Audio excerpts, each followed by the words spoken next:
ছেলে হলে তো দুটো ছাগল দিতে হয় বা মেয়ে হলে একটি, কিন্তু গরু দিয়ে কিভাবে দেবেন? প্রাণ হলো এখানে মুখ্য, অর্থাৎ ছেলে হলে দুটি প্রাণ আল্লাহ সুবহানাহু ওয়া তাআলার উদ্দেশ্যে উৎসর্গ করতে হবে, কোরবানি করতে হবে, আর মেয়ে হলে একটি করতে হবে।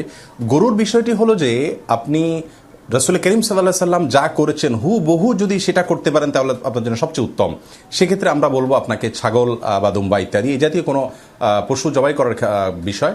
আর যদি গরু আপনি দিতে চান তাহলে ছেলে হলে গরুর পাশাপাশি একটি ছাগল একটি গরু দিতে পারেন। এক গরুতে কোরবানির ক্ষেত্রে 7 ব্যক্তির পক্ষ থেকে হয়ে যায়, কিন্তু আকিকা এই দৃষ্টিকোণ থেকে আপনি একটি গরু যথেষ্ট হবে না যে আকিকা তো দুটি ছাগল দেওয়া লাগে ছেলে হলে, তাহলে আমি গরু তো দুটি প্লাস হচ্ছে বরং 7 অংশ কোরবানি দেওয়া যায়, সেই দৃষ্টিকোণটি এখানে সঠিক হবে না। তার কারণ হলো আকিকা এবং কোরবানির সম্পূর্ণ ডিফারেন্ট ইবাদত। গরু যদি দেন তাহলে গরুর পাশাপাশি আরেকটা ছাগল দিতে হবে ছেলে হলে, আর মেয়ে হলে একটি যথেষ্ট হবে, একটি পূর্ণাঙ্গ প্রাণ দিতে হবে।